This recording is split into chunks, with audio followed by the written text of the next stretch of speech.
What should preachers be reading in preparation for crafting their sermons? Well, I think that there are poets who I recommend. I'm an old English major, and so the poetry that I started out reading were the modernist poets, T.S. Eliot, and of course the greats of the 19th century, but Frost, Eliot, Cummings, Marianne Moore. More and more as I get older, though, I see poetry not as symbolic or metaphorical, but as clear, unironic speech.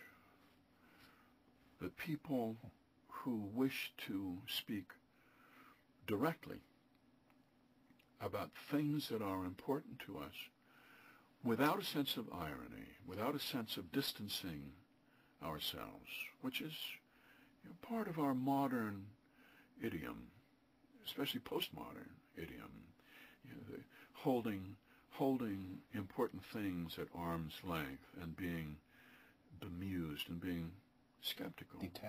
Detached.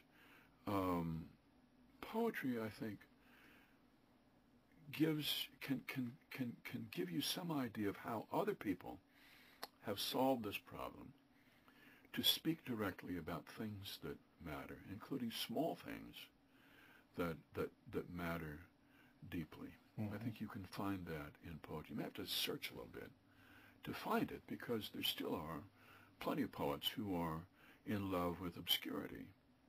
Obscurity is a luxury not available to a preacher on Sunday morning. This is not a tool in your not if you want to keep your pulpit. Unless we're to get into the speaking in tongues. Speaking about poetry, you said this once.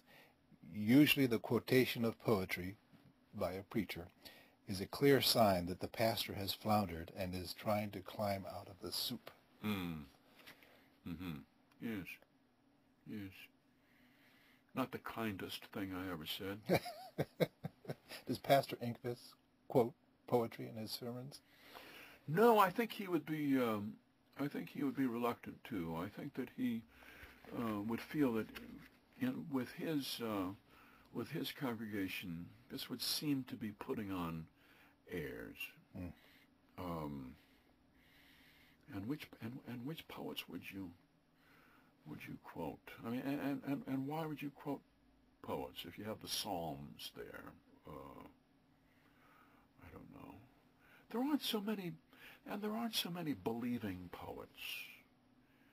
If we think of poets of the first rank in America, mm-hmm. who give evidence in their work of Christian faith, mm-hmm. how many are there? I don't know.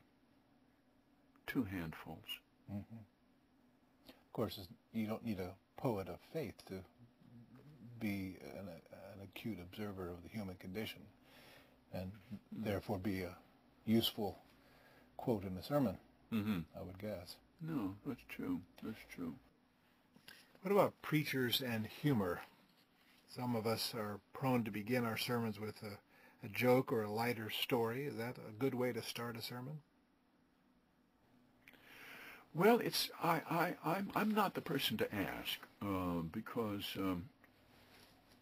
because I'm very, I guess I'm sort of intolerant of jokes from the pulpit, if that's what we're talking about.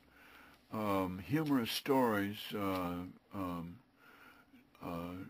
told at the expense of your wife or children, I'm not in favor of. Mm-hmm. And so what else is there?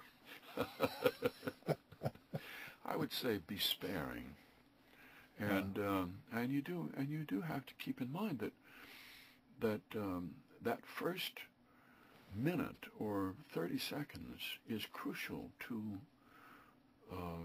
keeping your audience, and you don't want to put a joke there. that seems to promise something that they're not going to get. You're not going to be doing a stand-up routine for them. And simply to put one there in order to get people's attention, I think, is to get it on the wrong, is to get people's attention on the wrong premise. Mm-hmm. One of the historic... People hear all sorts of jokes in the course of a week. Sure. People are submerged in entertainment and satirists and late night television, and they've heard jokes. They've been exposed to it. That's not what they come to church for. I once knew a Catholic priest who, whenever he was asked to invoke at a lunch or a dinner, he prayed jokes, and the people gathered laughed. I wondered how God was receiving the prayer. Yeah, God knew what was in his heart, and God wasn't necessarily listening to the jokes. I'm sure God had heard them all before. Preachers have struggled generationally, and my father, for instance, was taught in seminary never to mention himself, never to use the first person, never to reveal what's going on in his life in a personal way. Mm-hmm. The current trend is preachers kind of splay themselves all over their congregation in terms of their vulnerabilities, their weaknesses, their foibles. What do you want to hear from your preacher? That personal or poetic or prophetic? Well, I guess I don't want my preacher to have given too much thought to the question of what I want to hear.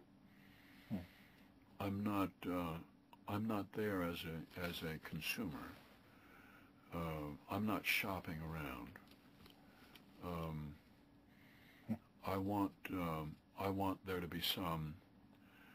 I guess I want there to be some authority behind what he or she is preaching. I think your father was very well trained to avoid the first person.